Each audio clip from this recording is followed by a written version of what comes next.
bien comprendre que lorsqu'on lit les carnets complets de Herzl, alors pour information, ces carnets, je les ai lus et synthétisés dans mon livre Sionisme du mondialisme, dans la première partie, et dans la deuxième partie, la relation entre sionisme et nazisme. Et les carnets complets de Herzl sont au sionisme, ce que la Bible au christianisme, le Coran à l'islam, Mein Kampf au nazisme, c'est-à-dire le texte fondateur. Et voyez-vous, donc c'est dans ce livre que vous avez donc la présentation générale pour la première fois en langue française du sionisme. Et pour comprendre la situation actuelle, il faut avoir lu les carnets complets de Herzl. Et qu'est-ce qu'on apprend? Que premièrement, dans le cas du sionisme, Herzl veut une gouvernance mondiale.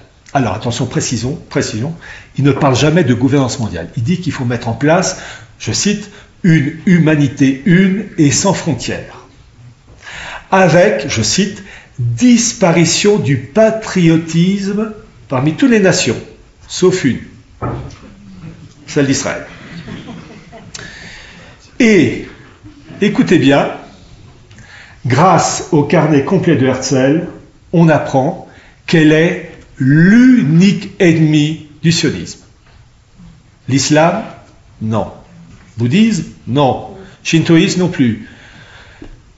Le seul ennemi du sionisme, quand on lit les carnets complets de Herzl, c'est le catholicisme. Avec des formules du style « Le sionisme est bon contre le christianisme.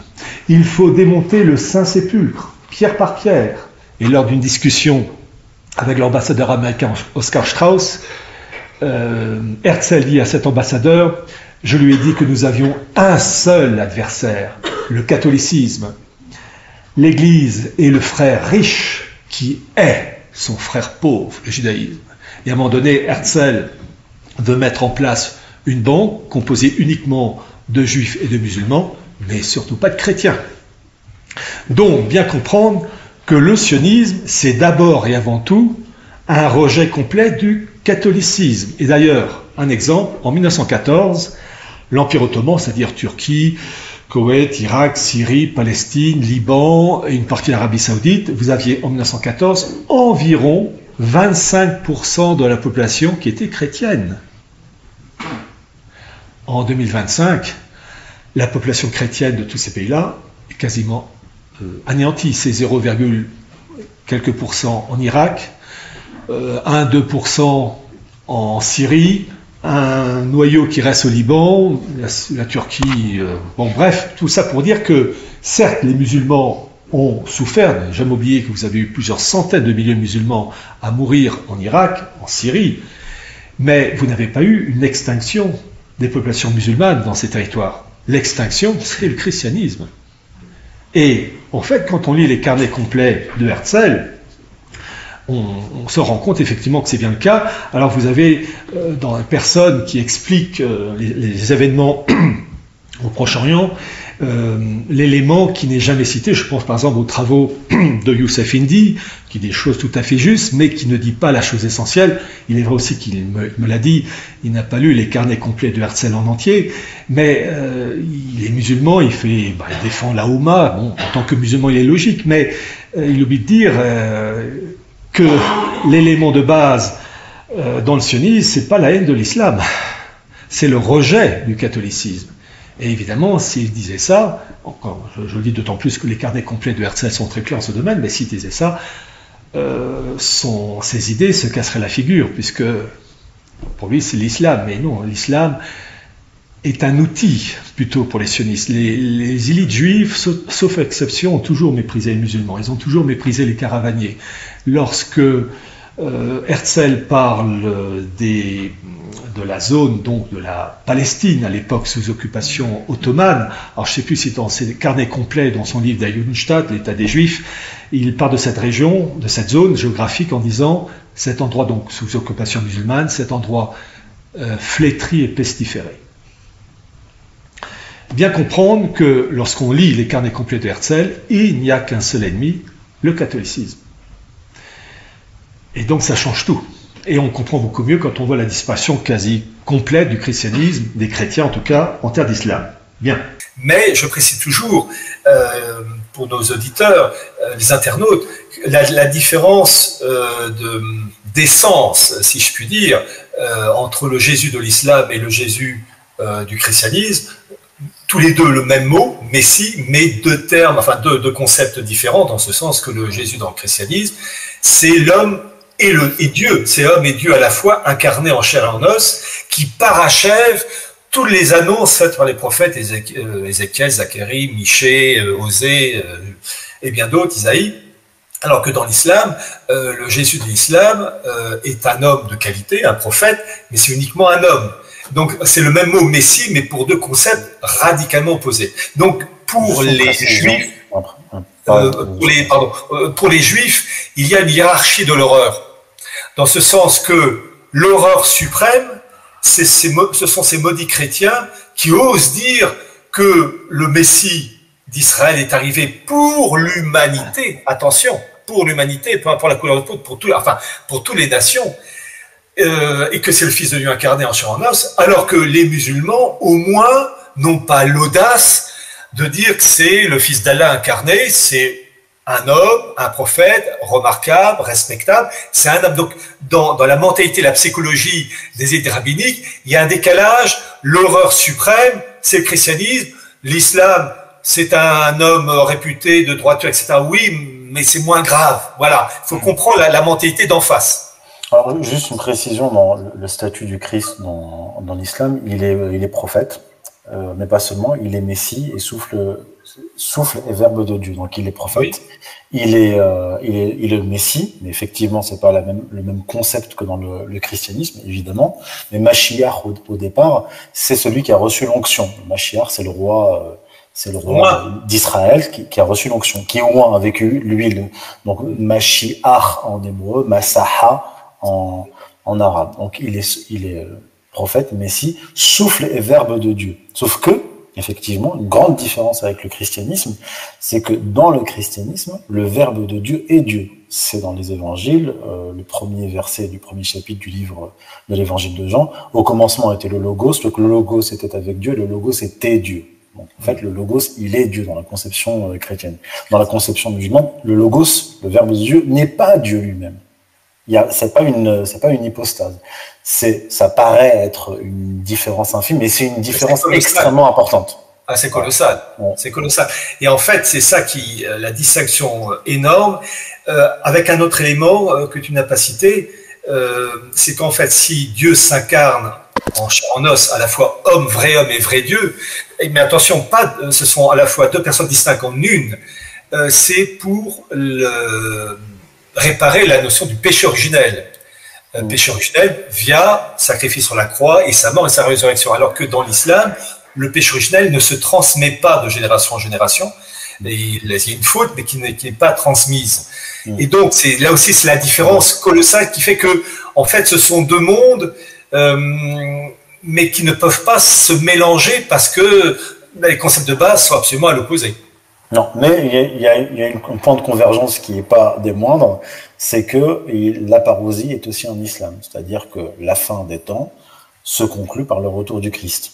Et exactement, mais dans le cas chrétien, c'est le Fils de Dieu incarné. Oui, mais pour nous, à ce moment-là, il viendra et... là, ça sera... on ne fera plus jouer au loto.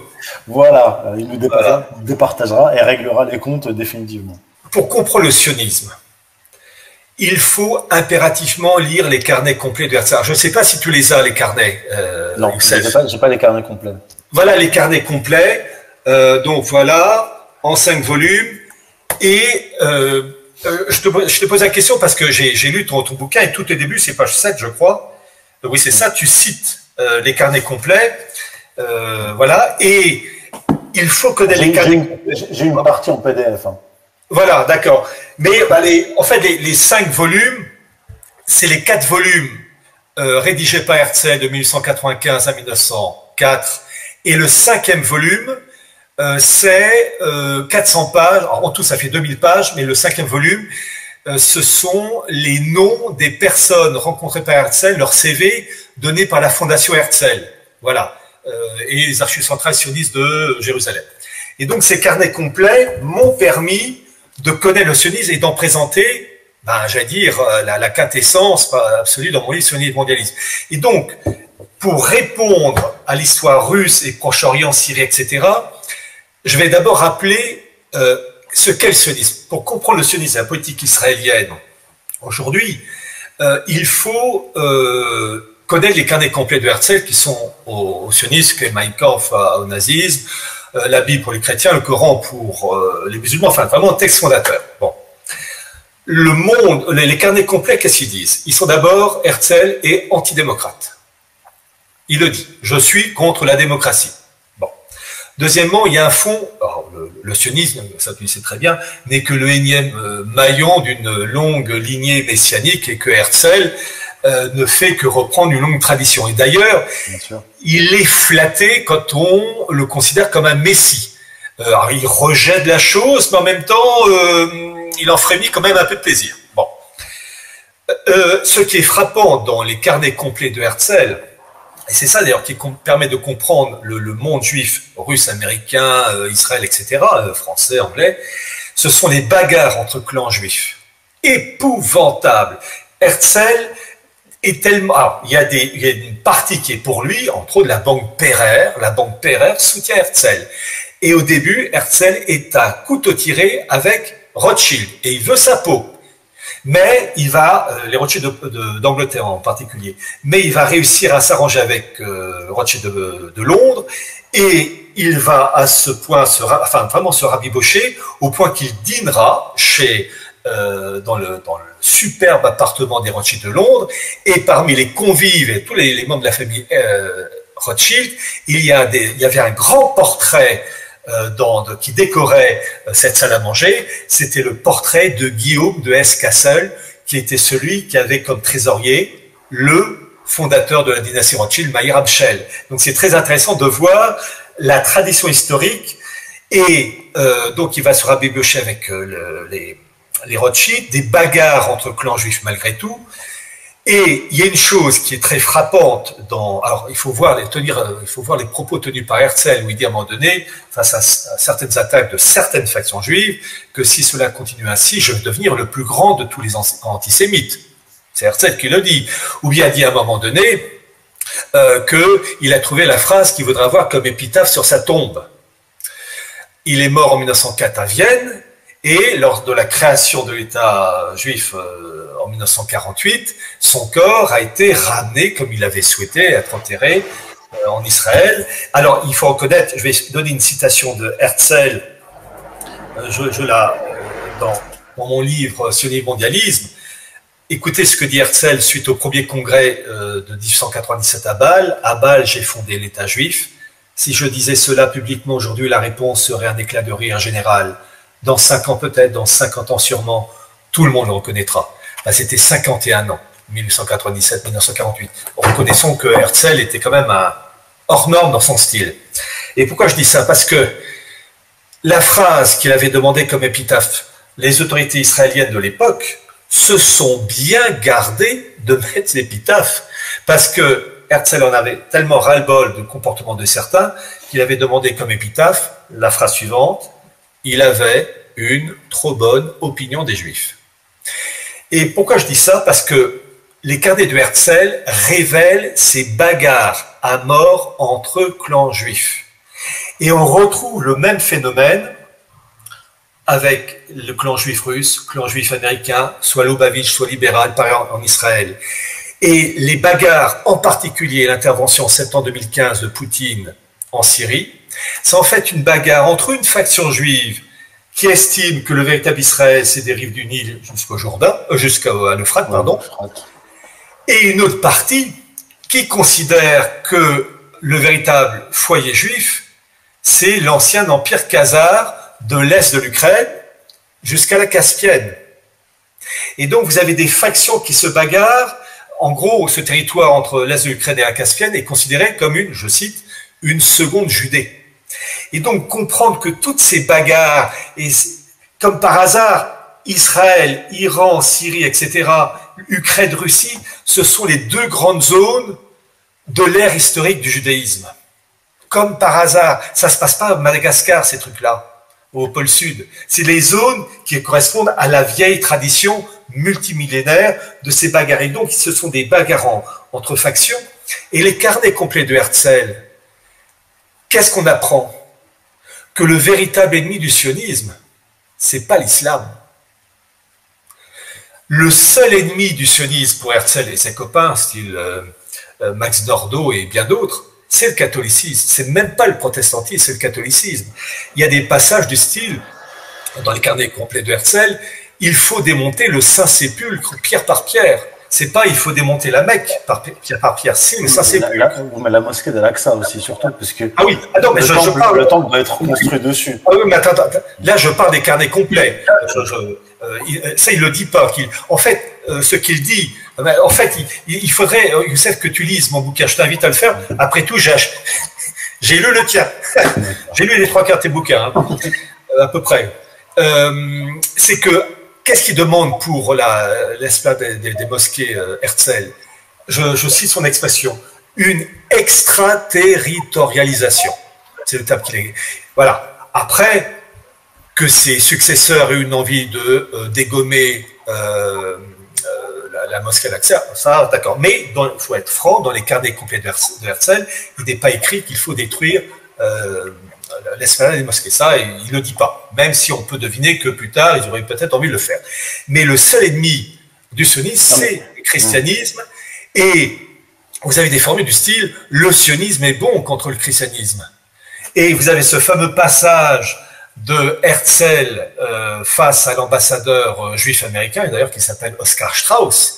Et j'ai mis ça en 4e de couverture, donc je cite, c'est dans ses carnets, volume 3, page 899, où Herzl dit à Oscar Strauss, « Je lui ai dit que je considérais uniquement Rome comme l'adversaire.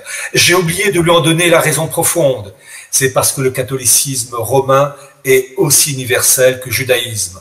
Rome est le frère riche qui est son frère pauvre, le judaïsme. » Donc bien comprendre que le sionisme, c'est d'abord et avant tout, et j'allais dire uniquement, une haine à l'égard du christianisme et du catholicisme plus précisément. Les élites juives, qu'est-ce qu'il dit Herzl en parlant du monde musulman dans ses carnets? Je sais son expression, ce monde flétri et pestiféré. C'est ça qui est frappant quand on lit les carnets de Herzl, c'est sa haine, son rejet, ou un très grand dédain à l'égard, enfin un dédain en tout cas à l'égard du monde musulman, mais une haine à l'égard du catholicisme. C'est ça qu'il faut écrire. L'élément premier, c'est la haine à l'égard du catholicisme. Pourquoi?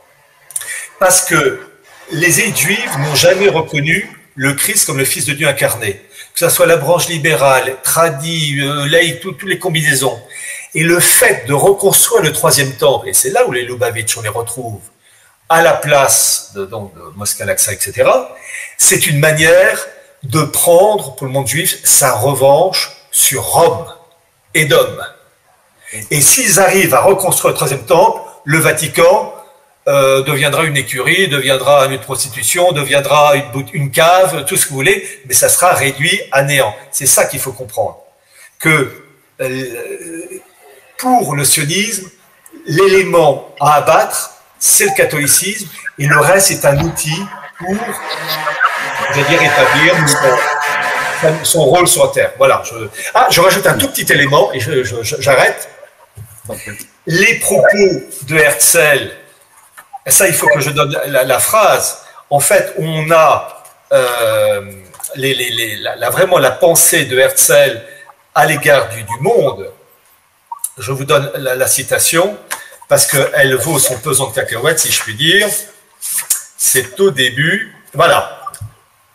Donc, il s'adresse à un rabbin qui lui parle du rôle d'Israël dans le monde. Et Herzl dit ceci, « Rien ne nous empêche d'être et de rester les représentants d'une humanité une, tout en étant chez nous sur notre propre sol. Pour atteindre cet objectif, nous n'avons pas besoin en fait de continuer à résider parmi les nations qui nous haïssent et nous méprisent. Si nous voulons réaliser cette idée universelle d'une humanité sans frontières, dans les circonstances présentes, nous aurons à combattre l'idée de patriotisme. » Voilà ce qu'il dit, c'est le volume 1, page 232 de ses carnets complets. Donc, bien comprendre que le sionisme est inséparable de la gouvernance mondiale, de la destruction des nations, du rétablissement du troisième temple et du matraquage des musulmans, puisque pour rétablir le troisième temple, il faut d'abord débarrasser, enlever, détruire la mosquée Al-Aqsa. Voilà, là je m'arrête. Le Mashiach viendra que quand Édom, l'Europe, la chrétienté sera totalement tombée. Donc je vous pose la question, c'est une bonne nouvelle que l'islam envahisse l'Europe? C'est une excellente nouvelle, ça annonce la venue de Mashiach. Excellente nouvelle. Quand l'Italie disparaîtra, quand Édom, c'est pour ça que le QG de la chrétienté qui vient de Esav se trouve là-bas, quand cet endroit-là disparaîtra, et c'est ce que veut faire l'islam, il s'occupe. L'islam, c'est le balai d'Israël, sachez-le.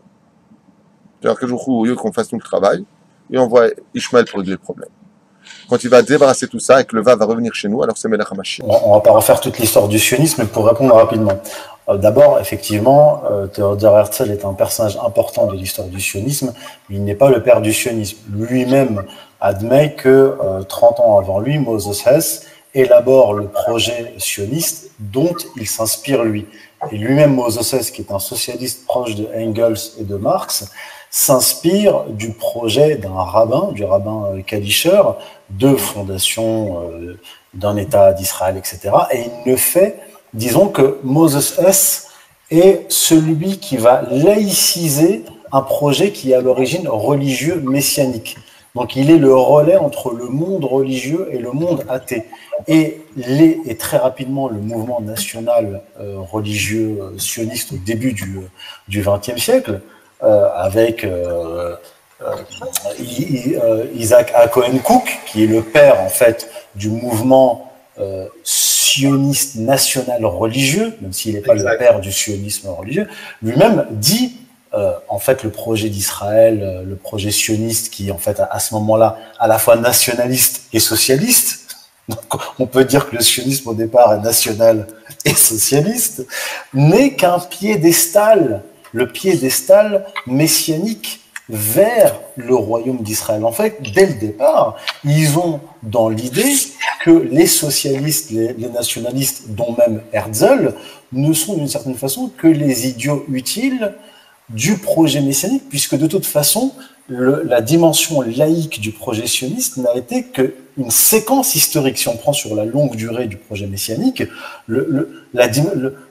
Moses Hess, Herzl, Ben Gourion, Jabotinsky, etc., jusqu'au Likoud. Le Likoud, enfin Menachem Begin qui fait l'alliance avec les nationaux religieux dans les années 40, dès 1945, en fait, cette alliance-là, c'est le retour à l'arché. C'est-à-dire c'est le retour à l'essence messianique du sionisme. Il y a cet aspect-là, et puis bon, bref, on va pas refaire l'histoire. Disons que effectivement, j'avais d'autres choses, mais qui me sont sorties de l'esprit. Oui. Le Herzl, il faut bien comprendre, n'est qu'un maillon d'une très longue chaîne. Il n'a pas inventé, évidemment, enfin c'est millénaire. Je voulais te répondre. Ah oui, essentiel. Sur le christianisme. Alors, effectivement, d'ailleurs, je l'ai toujours dit, je l'ai toujours écrit, dans le projet messianique, il y a plusieurs objectifs, et la destruction de Rome, même avant que Rome devienne chrétienne. Il y a dans le Talmud, dès la fin du IIe siècle, donc en fait, juste après la destruction du temple, à la fin du 1er siècle, il y a déjà cette obsession qui naît de détruire Rome. Alors quand Rome devient chrétienne, alors là, ça devient une obsession. Mais après, dans le projet sioniste, alors certes, Theodor Herzl a dit que lui, il s'inscrit bien dans cette tradition juive, même si elle est laïque, athée, de haine du christianisme, mais de toute façon, dès les années 20, on commence à avoir des provocations près de la mosquée. Puisqu'en fait, dès les années 20, les hommes de Jabotinsky, même s'ils sont athées, ils sont dans la droite ligne du mouvement national religieux qui veut reconstruire le temple. Déjà à l'époque d'Abraham Cook, au début du XXe siècle, l'idée c'est de détruire cette mosquée et de reconstruire le temple.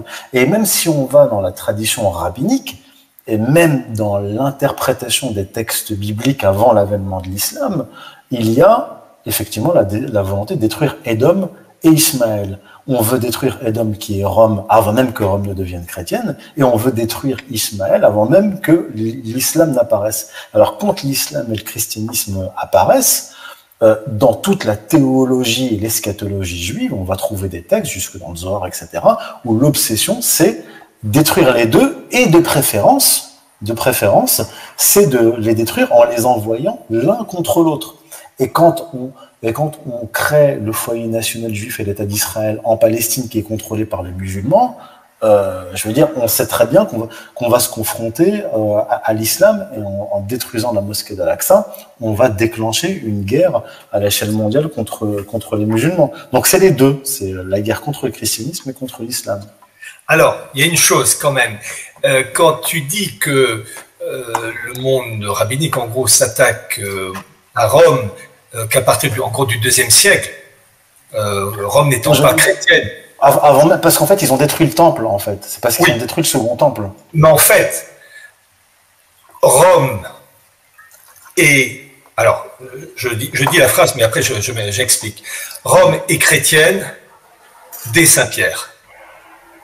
Alors, Rome est chrétienne dans le sens que le siège de Rome est fixé avec le premier pape, avec certes la ville de Rome, à l'époque donc de l'Empire romain, qui est encore à une écrasante majorité païenne, ça c'est vrai. Mais en fait, l'enracinement, la naissance de la Rome chrétienne, c'est avec Saint-Pierre et avec son martyre en 62, 63, je ne sais plus la date exacte, après j'écris évidemment.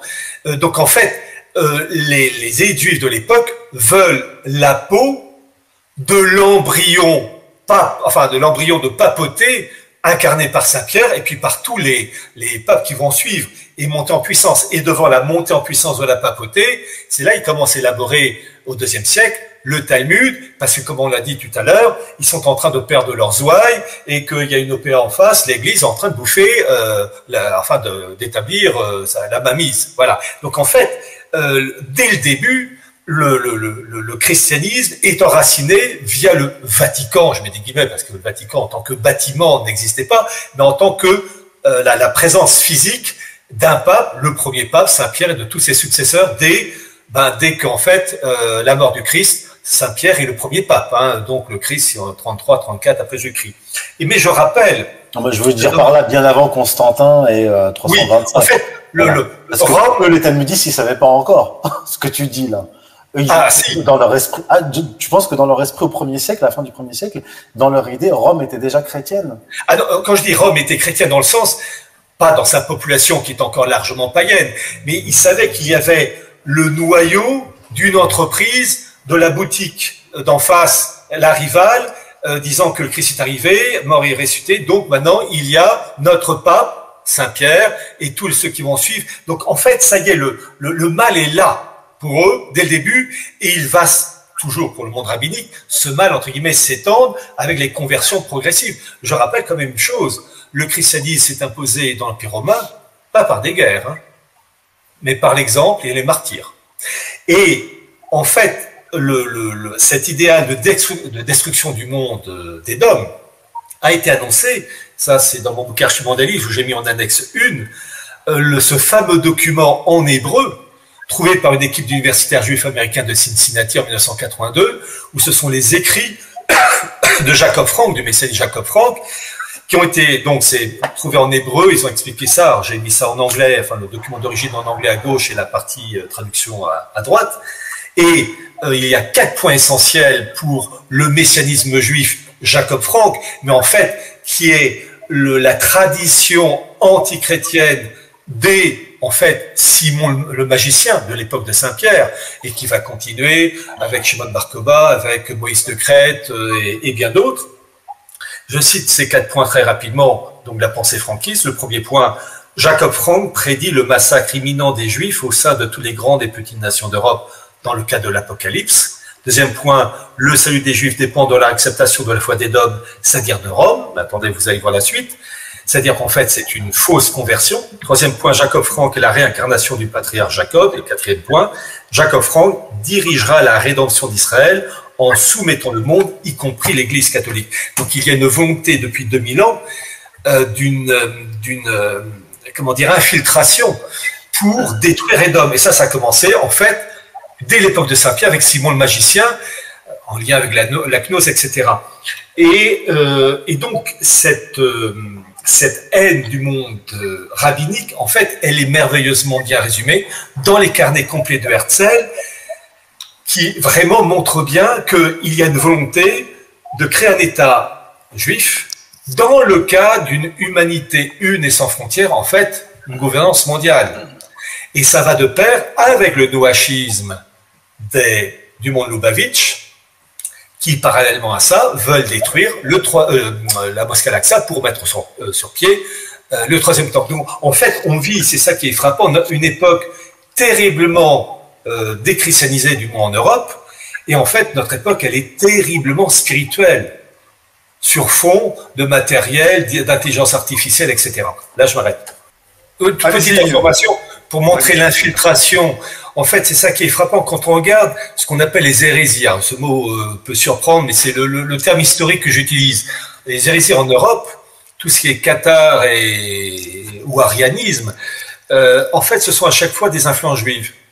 À chaque fois. Par exemple, le monde cathare dans le sud de la France, en fait, le siège de la Kabbale, on sait par les travaux de Gershom Scholem, donc cet universitaire israélien, le siège de la Kabbale, ça était dans le sud de la France et en Catalogne, on l'appelait la Kabbale espagnole.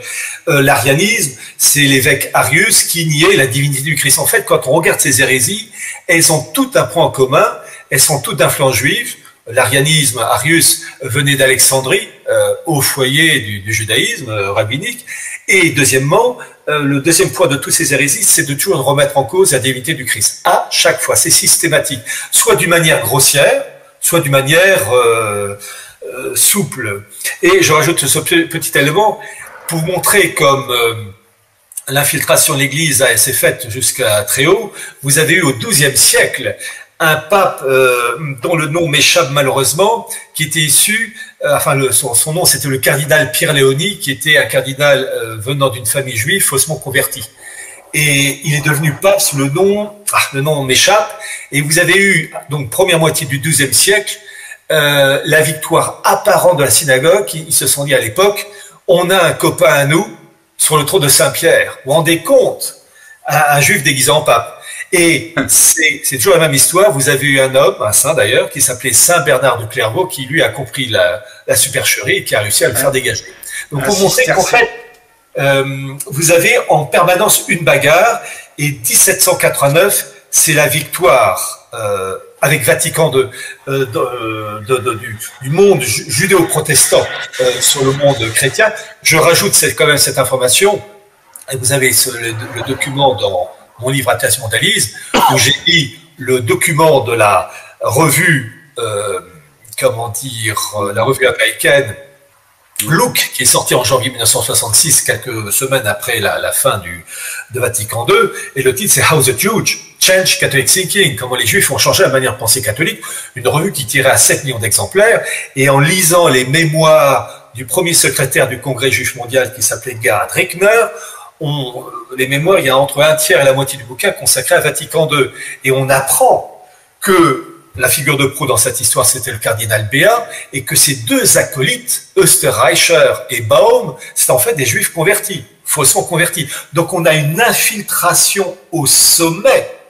Et je rajoute ce petit élément, ce Gerhard Rickner avait un grand-père qui était ami avec un autre juif, qui s'appelait Preuss, et dont le fils, ou le petit-fils, qui s'appelait Hugo Preuss, sera juriste et établira la constitution de la République de Weimar en 1919-1920. Et ce Hugo Preuss, juif allemand, voulait détruire les provinces allemandes, les Länder, Bavière, Saxe, etc., pour mettre à la place des départements, qu'on appelle en allemand des Gauen. Et en raison de la vivacité de la tradition provinciale allemande, il n'a pas pu le faire. Celui qui a réussi à le faire, c'est Tonton Adolphe en 1933, qui a mis en place les Gauen, et le dirigeant du GAU, GAU, s'appelait le Gauleiter. Donc bien comprendre que le mondialisme, c'est un messianisme antichrist dans le sens rejet de la messianité du Christ, de sa partie divine, et le déracinement avec la création d'entités administratives débarrassées des traditions. Le mondialisme, c'est un déracinement. la création de la France en département en 1789, à l'origine, c'est une France en carré, déracinée. Et ensuite, pour des raisons pratiques, ils ont arrondi les carrés. Et Klotz, ah oui, vraiment, j'invite les internautes qui nous écoutent à lire les écrits de Klotz, de Anarkazis Klotz, le révolutionnaire.